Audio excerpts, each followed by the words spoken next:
Hello बच्चों, नमस्कार सभी को। स्वागत आप सभी का कॉमर्स एंड फन पर, जहां टीचर्स आपको दिल और दिमाग दोनों से पढ़ाते हैं। लास्ट लेक्चर के अंदर आप लोगों ने कमेंट सेक्शन में बहुत ज्यादा डिमांड की है इस चैप्टर की, which is cash basis and accrual basis of accounting. एक चैप्टर जो शायद पूरी दुनिया देखने को बेताब है, वो है जर्नल। और मैंने बहुत बड़ा वादा किया था आप लोगों से कि जर्नल का ऐसा ऐतिहासिक लेक्चर आपने कभी भी कहीं पर भी नहीं देखा होगा, किसी भी प्लेटफॉर्म पर नहीं दे रखा होगा। ऐसी मेरी कोशिश है। उम्मीद रखता हूं कि मैं उस कोशिश पर खड़ा उतरूंगा। लेकिन लेकिन ऑब्वियस सी बात है, जो अच्छी चीजें बन रही होती है उसमें समय लगता है। मैं उस पर बहुत अच्छे से काम कर रहा हूँ। मेरी पीपीटी ऑलमोस्ट कल रात में ही तैयार हो चुकी है। अब मुझे सिर्फ 2 या 3 दिन चाहिए उसको रिकॉर्ड करने के लिए और एडिट करने के लिए। ठीक है ना। अब देखो, वो काफ़ी बड़ा होगा लेक्चर, तो उसको पार्ट में मुझे रिकॉर्ड करना पड़ेगा as per my daily life schedule. ठीक है ना। तो जर्नल का बहुत बेहतरीन चैप्टर, बहुत बेहतरीन लेक्चर ऑन द वे है। मीनवाइल आपका एक बहुत बड़ा डाउट था कि सर ये वाला चैप्टर भी हमको करा देना चाहिए, क्योंकि इसके न्यूमेरिकल्स भी हैं और थ्योरी पोर्शन 100% पेपर में आता है। तो आज छोटा सा एक lecture which is cash basis and accrual basis of accounting. क्या होता है कैश बेसिस, क्या होता है एक्रूअल बेसिस, इनकी डेफिनेशन, एडवांटेजेस, डिसएडवांटेजेस, डिफरेंस, और लास्ट में जाते जाते न्यूमेरिकल्स, यानी वर्ड प्रॉब्लम्स। मतलब कह सकते हैं न्यूमेरिकल, अकाउंट्स की भाषा में न्यूमेरिकल्स होते हैं। चलो, तो अगर हम बात करें कि what is basis of accounting, तो हम अपनी अकाउंटिंग 2 प्रकार से कर सकते हैं। हम अपनी अकाउंटिंग 2 प्रकार से कर सकते हैं। पहला होता है कैश बेसिस और दूसरा होता है एक्रूवल बेसिस। मैं पूरा का पूरा चैप्टर इसी स्लाइड पर भी खत्म कर सकता हूं, क्योंकि मेजरली सिर्फ एक ही बात है जो आपको पूरे चैप्टर में समझनी है। कैश बेसिस के अंदर आप सिर्फ और सिर्फ जो व्यक्ति, जो एंटरप्राइज, जो फर्म, जो दुकानदार, जो businessman cash basis of accounting follow करेगा, वो सिर्फ कैश ट्रांजैक्शन रिकॉर्ड करेगा। Only cash transactions are recorded. कोई उधार वाली ट्रांजैक्शन यहां पर रिकॉर्ड नहीं होगी। जब पैसा आएगा तब, जब पैसा जाएगा तब। सिंपल सा फंडा है। लेकिन एक्रूवल बेसिस ऑफ अकाउंटिंग क्या करता है बेटा? बोथ कैश ट्रांजैक्शन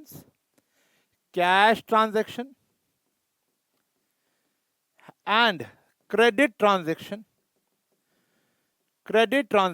अब टीचर इतना ही पढ़ाएंगे, कोई डेफिनेशन पढ़ेगा खाली इतनी पढ़ेगा, लेकिन इसकी डेफिनेशन पूरी होती है रिलेटेड टू करंट ईयर से। रिलेटेड टू करंट ईयर मतलब जिस साल की आप अकाउंटिंग कर रहे हो, सिर्फ उसी साल के रिलेटेड। यानी आपने कॉन्सेप्ट पढ़ा था बेटा मैचिंग प्रिंसिपल। मैचिंग प्रिंसिपल एक कॉन्सेप्ट पढ़ा था आप लोगों ने, जहां पर बताया गया था कि अगर आप खर्चे 1 अप्रैल से 31 मार्च तक के ले रहे हो, 1 अप्रैल 2020 से 31 मार्च 2021 तक के अगर आप खर्चे ले रहे हो, तो इनकम भी, रेवेन्यू भी उसी समय का लेना है। तो वो उसका पालन कर रहा है। जितनी भी कैश ट्रांजेक्शन है, जितनी भी क्रेडिट ट्रांजेक्शन है, ठीक है ना, वो जिस साल की आप अकाउंटिंग कर रहे हो, आप 19-20 की अकाउंटिंग कर रहे हो, तो 19-20 की कैश और 19-20 की रिलेटेड टू क्रेडिट ट्रांजैक्शन सब रिकॉर्ड हो जाएगी। लेकिन यहां पर क्या रहा है कि ओनली कैश ट्रांजैक्शन, वो रिलेटेड टू एनी ईयर होनी चाहिए।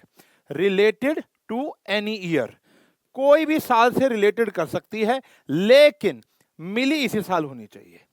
अगर आप 19-20 की अकाउंटिंग कर रहे हो, तो इस साल के बीच में आपको जितना भी पैसा मिला, चाहे वो फ्यूचर के काम के लिए मिला, चाहे वो पास्ट के काम के लिए मिला, चाहे वो पास्ट के काम के लिए मिला, चाहे वो फ्यूचर के काम के लिए मिला, आपको उसको रिकॉर्ड करना है उसी साल।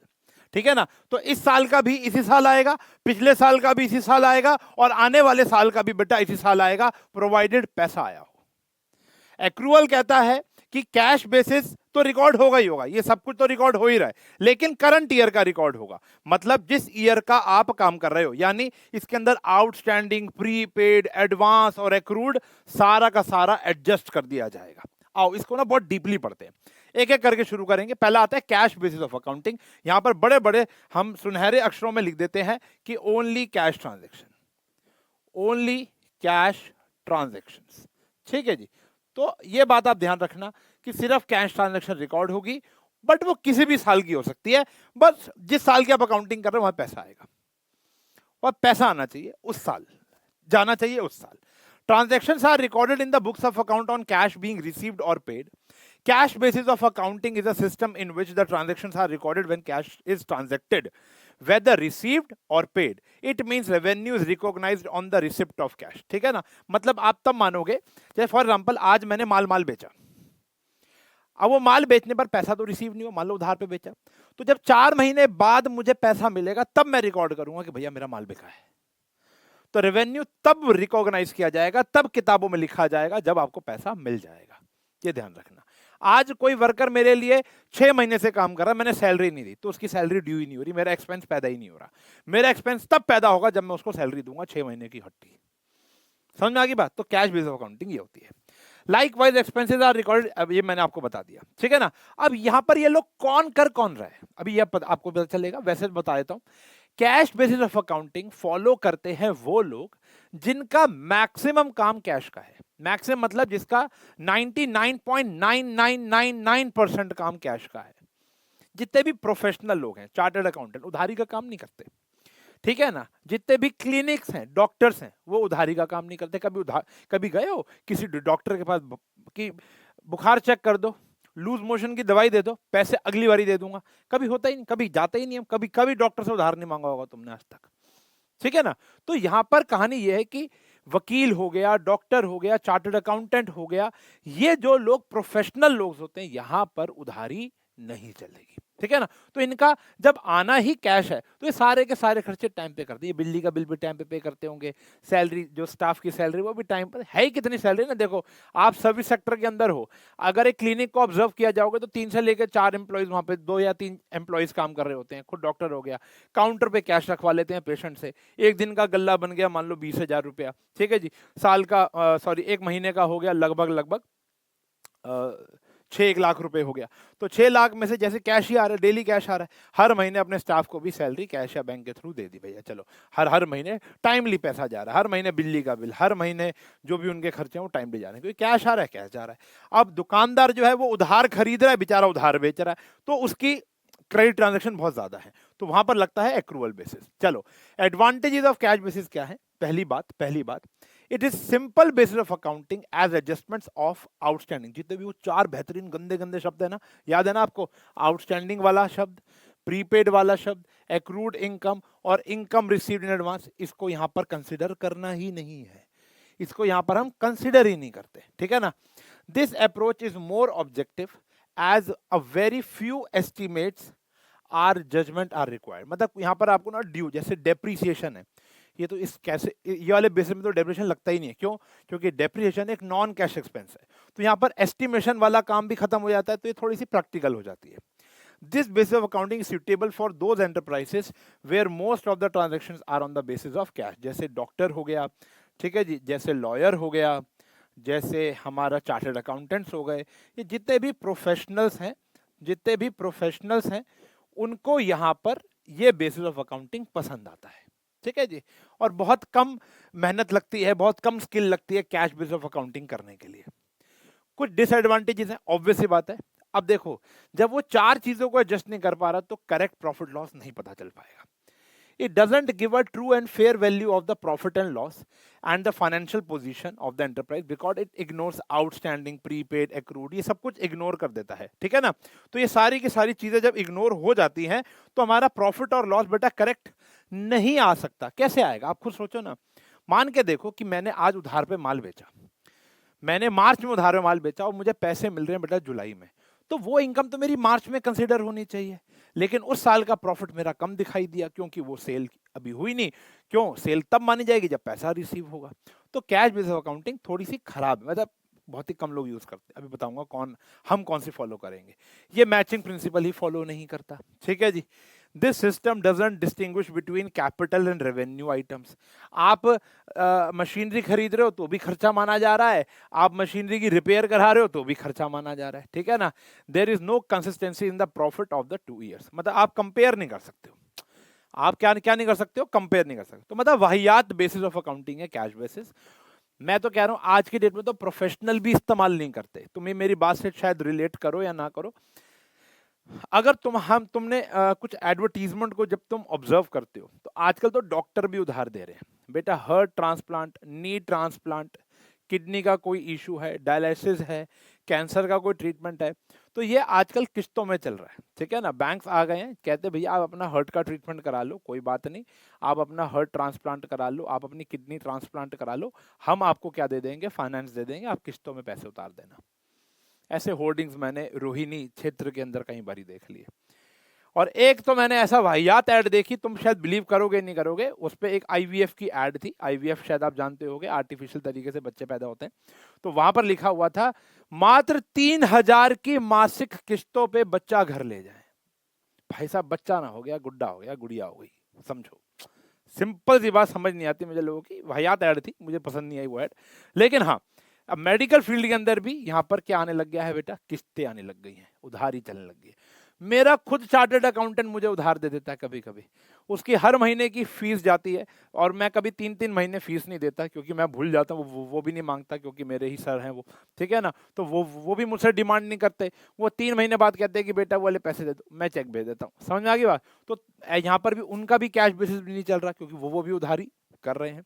तो आज के डेट में कैश बेसिस अकाउंटिंग फॉलो नहीं हो रहा है मेजॉरिटी ऑफ द लोगों द्वारा, ठीक है जी। तो ये तो आपने पढ़ा और भूल गए, ठीक है ना, मतलब इसका तो यूज ही नहीं है। और हमारी पूरी की पूरी अकाउंट जो है, मतलब जो आपने अकाउंटिंग इक्वेशन पढ़ा, आप लोगों ने rules of debit and credit पढ़ा, और अब जो आ जाके आप जर्नल, लेजर, ट्रायल बैलेंस ये सब पढ़ने वाले हो, वहाँ सब में एक्रूवल ही लगेगा। 11th एक्रूवल है, 12th एक्रूवल है, ग्रेजुएशन, चार्टर्ड अकाउंटेंट, जीवन में जब भी पढ़ोगे एक्रूवल बेसिस ऑफ अकाउंटिंग ही पढ़ोगे, इसके अलावा कुछ नहीं पढ़ोगे, ठीक है ना। इसके बाद आता है एक्रूवल बेसिस ऑफ अकाउंटिंग। ये कहता है कि भैया यहाँ पर तो कैश वाली तो होगी होगी, क्रेडिट वाली भी होगी, लेकिन सबसे इंपॉर्टेंट बात ये होनी चाहिए रिलेटेड टू करंट ईयर, जिस ईयर की आप अकाउंटिंग कर रहे हो। क्या लिखा है, transaction is recorded in the books of account when entered. माल बिक गया, पैसे आए नहीं आए, रिकॉर्ड कर दो भाई, जब आएंगे तब भी रिकॉर्ड कर देंगे। मोहन को माल बेचा, तो भाई याद तो रहे मोहन को माल बेचा, जब मोहन पैसे देगा तो भी रिकॉर्ड कर देंगे। सोहन से माल खरीदा, पैसे नहीं दिए, लेकिन माल तो खरीद लिया ना भाई, पैसे तो देने, कंधों पे बोझ, लायबिलिटी तो बढ़ गई, तो वो भी आपको रिकॉर्ड करना है।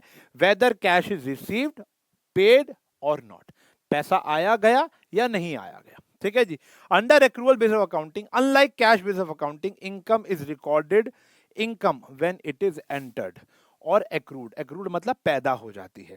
फॉर एग्जाम्पल, ये खर्चों के लिए भी और ये इनकम के लिए बात है। पहले इनकम की बात करते हैं। आप लोगों ने रेवेन्यू रिकॉग्नाइजेशन और एक्रूवल सिस्टम पढ़ा था, तो वही वाला सिस्टम यहाँ पर भी है, सेम है, कि जब आपकी इनकम पैदा हो जाएगी आप रिकॉर्ड कर लोगे। मैंने किसी को ब्याज पे पैसे दे रखे हैं, मार्च के महीने का ब्याज नहीं आया था, पिछले साल का मार्च के महीने का ब्याज नहीं आया, अभी जो चल रहा है हमारा, जो भी करंट ईयर है, ब्याज नहीं आया, डेट निकल गई, तो मेरी इनकम पैदा हो गई, मुझे रिकॉर्ड करनी पड़ेगी, एक्रूड इनकम है। कोई मुझे आने वाले साल की इनकम पहले ही दे गया, इनकम रिसीव्ड इन एडवांस, मुझे लिखनी पड़ेगी, जबकि वो पैदा नहीं हुई, क्योंकि वो मिल चुकी है। समझ रहे हो।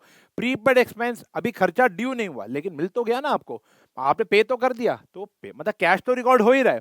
और आउटस्टैंडिंग, भाई खर्चा पैदा तो हो गया, लेकिन आपने पे नहीं किया ना, तो क्या हो गया, डेट तो आ गई, एक्रूड तो हो गया, ड्यू तो हो गया, आपको लिखना पड़ेगा, ठीक है जी। तो पैसा आया चाहे नहीं आया, पैदा हो गया ना वो खर्चा या इनकम, आपको रिकॉर्ड करनी है, ठीक है जी।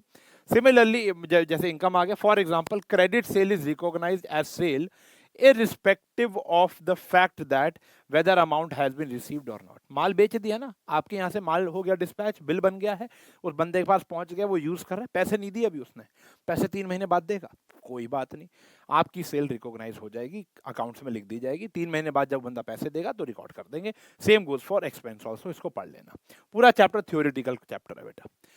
एडवांटेजेस क्या है, more scientific compare to, obvious सी बात है, एग्जैक्ट प्रॉफिट और लॉस देगा, सब कुछ लिखा हुआ है। This basis of accounting shows a complete picture of financial transaction of the business as it takes into account the effect of the transaction related to period as well as the adjustment like outstanding and prepaid, accrued और advance, ठीक है ना।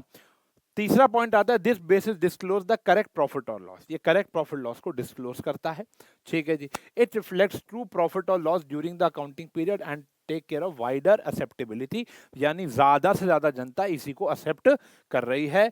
It reflect true and financial position at the end of the accounting year period by adjusting the outstanding expenses, prepaid expenses, accrued और income, ये चारों की चारों adjustment entry ये लास्ट में करता ही करता है, जो कि कैश बेसिस नहीं करता। मतलब कुछ भी कह लो, फायदा ही फायदा है। लेकिन कुछ नुकसान भी है। This system is not simple as cash basis. Obviously बात है, डिफिकल्ट है, तभी तो लोग चार्टर्ड अकाउंटेंट बन रहे हैं। कैश बेसिस अगर अकाउंटिंग कोई फॉलो करना चाहता है तो मैं तो उसको 5 मिनट के अंदर समझा सकता हूँ कि कैश बेसिस होगा। अभी चैप्टर आएगा कैश बुक, 5-7 मिनट में समझ जाओगे पूरा चैप्टर क्या है, ठीक है ना। लेकिन एक्रूअल के अंदर तो आप जिंदगी लगा देते हो चार्टर्ड अकाउंटेंट बनने में। चलो, accounting process is too elaborated, बहुत ज्यादा फैल जाता है, बहुत अकाउंट फैल जाते हैं आपके, ठीक है ना। A quick appraisal for the profit loss is not possible. आज कोई बोले कि मुझे अभी मेरा प्रॉफिट लॉस बता दो, देखो अप्रैल मई जून निकल गया है, 3 महीने का मैंने कितना प्रॉफिट किया मैं आपको 1 जुलाई को नहीं बता पाऊंगा। It will take 10 to 12 days मेरे चार्टर्ड अकाउंटेंट को, उस जूनियर अकाउंटेंट को, कि पूरा अकाउंट बनाएगा, प्रॉपर ठीक करेगा, सस्पेंस क्रिएट करेगा। अभी कुछ बातें समझ में नहीं आ रही, लेकिन उसके बाद जाके मेरा करेक्ट प्रॉफिट लॉस पता चलेगा। कैश बेसिस पे एंटर मारो, आंसर आ जाता है, ठीक है ना। हर वक्त आप अपना प्रॉफिट लॉस बता सकते हो, ये है। फिर आता है बेटा डिफरेंस बिटवीन। तो मैं आपको एक एडवाइस दूंगा, ये तो आप पढ़ ही लोगे, डिफरेंस आपकी बुक के अंदर गिवन है। मैंने आपको पहले भी बताया था, आज आपको मैं आपको दोबारा बता रहा हूँ। इस चैप्टर में से सबसे इंपॉर्टेंट 100% जो पेपर में आएगा वो डिफरेंस ही है। डेफिनेशन नहीं आती, कुछ नहीं आएगा, न्यूमेरिकल भी शायद ही आएगा, एक आध नंबर का एमसीक्यू आ जाएगा। सबसे इंपॉर्टेंट चीज है ये डिफरेंस बिटवीन, कि एक्रूवल बेसिस ऑफ अकाउंटिंग क्या है और कैश बेसिस ऑफ अकाउंटिंग क्या है, on the basis, and bases very very important. तो इसके 8 पॉइंट हैं, 1 2 3 4 और पीछे भी 4 हैं। तो फटाफट पढ़ लेते हैं। नेचर, कैश और क्रेडिट दोनों, वहां पर सिर्फ आ गया भैया कैश। क्या ये वाली ट्रांजैक्शन इसमें रिकॉर्ड होती है, एक्रूअल में होती है, इसके अंदर नहीं होती है। प्रॉफिट और लॉस ये करेक्ट देता है और ये करेक्ट प्रॉफिट लॉस नहीं देता है, ठीक है जी। फिर आता है टेक्निकल नॉलेज। इसको करने के लिए बहुत ज्यादा टेक्निकल नॉलेज की जरूरत चाहिए, इसके लिए टेक्निकल नॉलेज की आवश्यकता नहीं है। फिर कह रहा है लीगल पोजीशन, हमारे कंपनीज एक्ट 2023 13 कह रहा है कि भैया यही वाला फॉलो करना है, लेकिन इसको ऐसा कोई रिकॉग्नाइजेशन आज तक किसी भी एक्ट द्वारा नहीं मिला है। एक्सेप्टेबिलिटी, एक्साइटेबिलिटी नहीं है, एक्सेप्टेबिलिटी है, ठीक है ना। एक्सेप्टेबल ऑब्वियसली बात है हर बिजनेस फॉर्म में, चाहे वो कैश बेसिस, ऐसे बिजनेस मतलब जो लॉयर, वकील, डॉक्टर, जो ये सब लोग हैं, ये तो एक्रूअल भी तो फॉलो कर सकते हैं ना, क्योंकि उसमें कैश तो हो ही रही है। लेकिन सारे के सारे कैश बेसिस फॉलो नहीं कर सकते, तो ये वाइडर एक्सेप्टेबिलिटी इसकी है, इसकी नहीं है। रिलायबिलिटी, कौन ज्यादा विश्वास योग्य है, ऑब्वियसली बात है ये करेक्ट प्रॉफिट लॉस दे रहा है तो ये होगा, और ये वाला विश्वास योग्य नहीं होगा, ठीक है जी। सूटेबिलिटी, ये सूटेबल करता है उन लोगों को जिनके पास बहुत ज्यादा कैश ट्रांजैक्शंस और क्रेडिट ट्रांजैक्शन दोनों होती हैं। ये सूटेबल होता है जितने भी प्रोफेशनल्स हैं, such as chartered accountant, lawyers etcetera, since they require compare, देखो उनको ज्यादा इंफॉर्मेशन, अकाउंटिंग इंफॉर्मेशन की ऐसा नीड नहीं होती है, तो ये उस पर भी काम कर सकते हैं, ठीक है ना। तो ये डिफरेंस है। मैं फिर लिख देता हूं बेटा, 100% पेपर में ये बनेगा ही बनेगा।